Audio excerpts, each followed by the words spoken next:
masuk pada KB yang pertama, yaitu pendekatan pembelajaran holistik kontributisme. Pengertian holistik.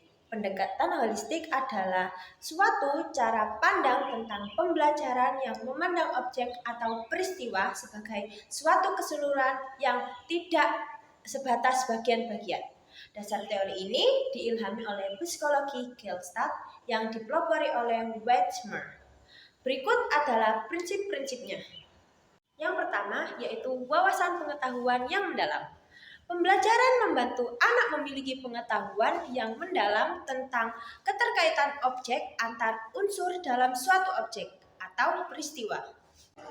Guru juga hendaknya mengembangkan kemampuan anak dalam memecahkan masalah dengan proses insting. Yang kedua yaitu pembelajaran yang bermakna.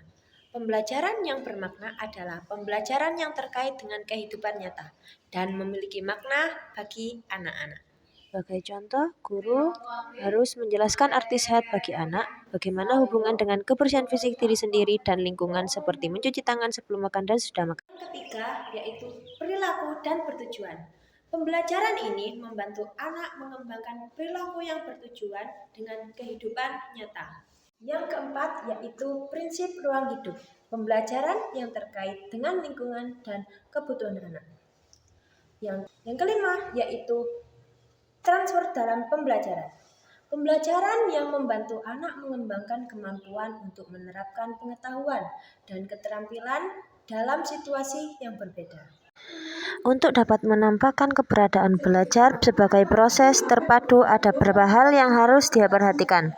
Pertama, pembelajaran dapat berfungsi secara penuh untuk membantu perkembangan individual anak seutuhnya. Yang kedua, pembelajaran sebagai aktivitas membelajarkan anak untuk memperoleh pengalaman menempatkan anak sebagai pusat segala-galanya. Yang ketiga, yaitu pembelajaran dalam hal menuntut kepada terciptanya suatu aktivitas yang memungkinkan keterlibatan pada anak secara aktif dan intensif. Keempat, pembelajaran menempatkan individu pada posisi yang terhormat dalam suasana kebersamaan di dalam penyelesaian persoalan yang dihadapinya. Kelima, pembelajaran sebagai proses terpadu harus mendorong dan memfasilitasi anak untuk terus-menerus belajar. Yang keenam, pembelajaran sebagai proses terpadu dapat berfungsi dan berperan secara aktif apabila diciptakan dengan lingkungan belajar.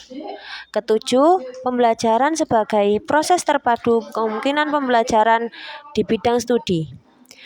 Kedelapan, pembelajaran sebagai proses terpadu memungkinkan adanya hubungan antara sekolah dan keluarga. Setelah materi pendekatan pembelajaran holistik sudah dibahas oleh teman saya, di sini saya akan melanjutkan pembahasan tentang pendekatan pembelajaran konstruktivisme.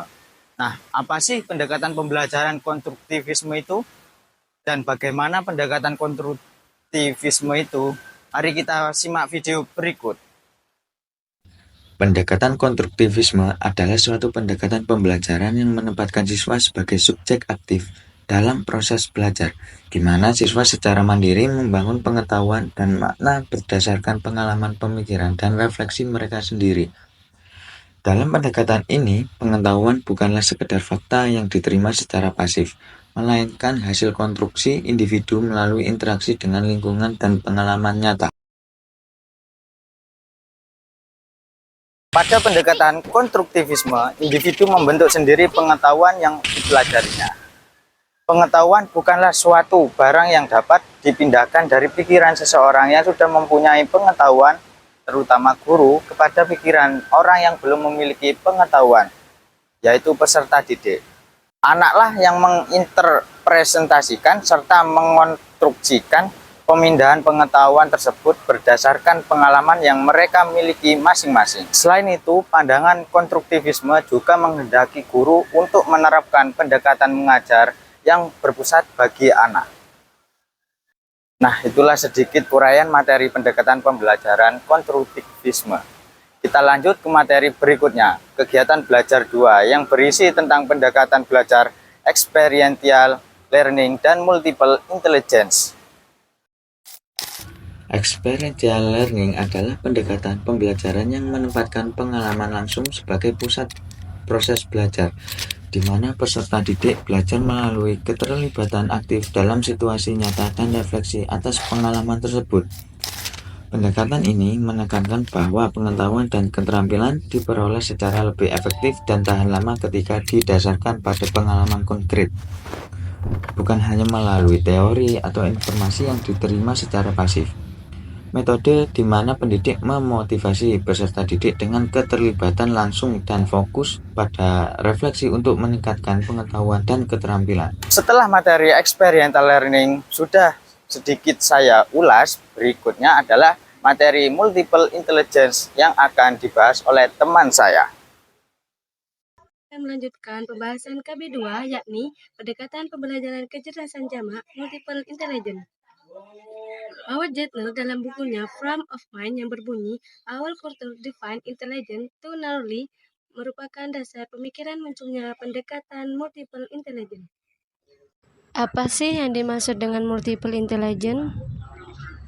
Yang dimaksud dengan multiple intelligence itu sendiri adalah menunjukkan bahwa kecerdasan manusia itu tidak hanya satu saja, melainkan terdiri dari banyak kecerdasan jenis yang berbeda. Menurut Gamster Armstrong pada 1994, kemampuan manusia itu sudah dipetakan dalam 7 kategori kecerdasan yang lebih komprehensif, luas, dan menyeluruh. Dari maksud yang di atas bahwa seseorang guru itu tidak boleh menjudge tentang kebodohan anak, bahwasanya tidak ada anak yang bodoh, melainkan memiliki kecerdasan masing-masing. Di sini kita akan kupas tentang kecerdasan itu. Simak baik-baik ya. Kecerdasan yang pertama adalah kecerdasan bahasa. Kecerdasan bahasa adalah kapasitas menggunakan kata-kata secara efektif, baik secara lisan maupun tulisan. Orang dengan kecerdasan ini cenderung menyukai kegiatan membaca, menulis, berbicara, dan mendengarkan cerita. Contoh, orang yang banyak literasi, mereka pasti memiliki kemampuan untuk menyusun pembahasaan yang tepat. Di dalam kecerdasan yang kedua adalah kecerdasan matematika atau logika. Kecerdasan matematika atau logika adalah kapasitas menggunakan angka secara efektif, yang mana peserta didik memiliki kemampuan terhadap logika dan berpikir secara logis. Seperti contoh, terdapat salah satu siswa yang bisa memecahkan teka-teki logika atau puzzle dengan hitungan cepat. Di sini, itu sudah menunjukkan bahwa peserta didik itu memiliki penalaran logis dengan analisis pola. Yang ketiga adalah kecerdasan pemahaman ruang. Kecerdasan pemahaman ruang di sini memiliki arti bahwa kemampuan mengamati ruang dan visual secara akurat serta melakukan transformasi terhadap persepsi. Orang yang memiliki kecerdasan ini mampu dalam memanipulasi ruang dengan mahir menggambari arsitek. Seperti contoh, orang yang suka melukis, orang yang suka menggambar. Nah, di situ itu sudah menunjukkan bahwa dia itu memiliki kecerdasan pemahaman ruang yang menonjol. Seperti contoh di sini, saya sebagai guru menyuruh peserta didik untuk menggambar wajah saya dan pohon seni. Nah, ternyata tidak semua siswa itu memiliki kemampuan menggambar karena kecerdasan tiap anak berbeda. Yang keempat adalah kecerdasan kinestik. Kecerdasan kinestik adalah kemampuan menggunakan anggota tubuh untuk mengekspresikan ide dan perasaan, menggunakan tangan untuk mentransformasikan sesuatu. Seperti yang saya kasih contoh di sini, seperti atlet atau penari seni bela diri. Seseorang yang memiliki kepekaan terhadap kecerdasan ini memiliki kepekaan terhadap gerakan tubuh yang baik. Nah, dari contoh di atas, yang dimaksud dengan kecerdasan kinestik ialah kemampuan menggunakan anggota tubuh atau kemampuan individu untuk memahami dan mengekspresikan diri melalui gerakan tubuh, yaitu kecerdasan non-akademik. Kelima, kecerdasan musikal. Kecerdasan musikal adalah kapasitas untuk merasakan, membedakan satu bentuk musik yang meliputi kepekaan terhadap ritme, nada, melodi, dan lain-lain.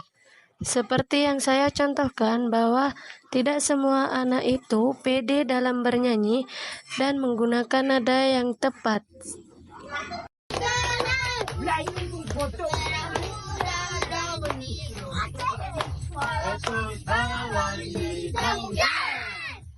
Kecerdasan yang keenam adalah kecerdasan interpersonal. Kecerdasan interpersonal adalah kemampuan yang bisa membedakan suasana hati, pemikiran, dan perasaan orang lain ketika dia sedang sedih, marah, atau senang. Nah, di sini adalah salah satu contoh. Terdapat salah satu siswa yang lagi merasa sedih dan bingung dalam mengerjakan soal ujian. Kecerdasan yang ketujuh adalah kecerdasan interpersonal. Kecerdasan interpersonal adalah kemampuan pengetahuan tentang diri dan bertindak secara adaptif atau dasar pengetahuan. Seperti contoh, terdapat seorang anak yang bernama Dewi yang lebih suka menghabiskan waktu dengan sendirinya. Ia memiliki beberapa buku catatan atau buku pribadi, di mana ia menuangkan pemikiran, perasaan, dan refleksi tentang pengajaran sehari-hari pada buku. Materi yang kedua adalah pendekatan multiple intelligence dan pembelajaran, di mana di sini guru dapat menerapkan pendekatan multiple intelligence di kelas yang secara kontinu, yang mana dapat berpindah dari satu metode ke metode yang lain. Seperti contoh, melukis gambar di papan tulis, atau memutar video untuk mengilustrasikan gagasan. Guru yang berinteraksi dengan anak secara berbeda-beda mendorong anak akan melakukan refleksi dan mengaitkan materi dengan pengalaman dan perasaan seorang anak. Di dalam materi yang kedua juga dibahas bahwa pendekatan multiple intelligence pembelajaran tradisional dapat dirancang untuk menstimulasi ketujuh kecerdasan dan menggunakan prinsip multiple intelligence. Misal, memberikan peluang kepada anak untuk melakukan refleksi atau intrapersonal dan meminta anak bertanya, itu kecerdasan intrapersonal. Ada 7 cara yang harus ditempuh dalam mengembangkan kurikulum yang berbasis pendekatan multiple intelligence. Yang pertama, fokuskan topik, tujuan, atau khusus, di mana mendorong kita untuk tidak hanya menyampaikan materi melalui satu cara. Yang kedua, munculkan pertanyaan multiple intelligence. Yang ketiga, pertimbangan segala kemungkinan. Yang keempat, curah pendapat, kemukakan segala gagasan yang ada dalam pikiran. Yang kelima, pilihlah aktivitas yang cocok. Yang keenam, kembangkan urutan tindakan. Yang ketujuh, implementasi rencana.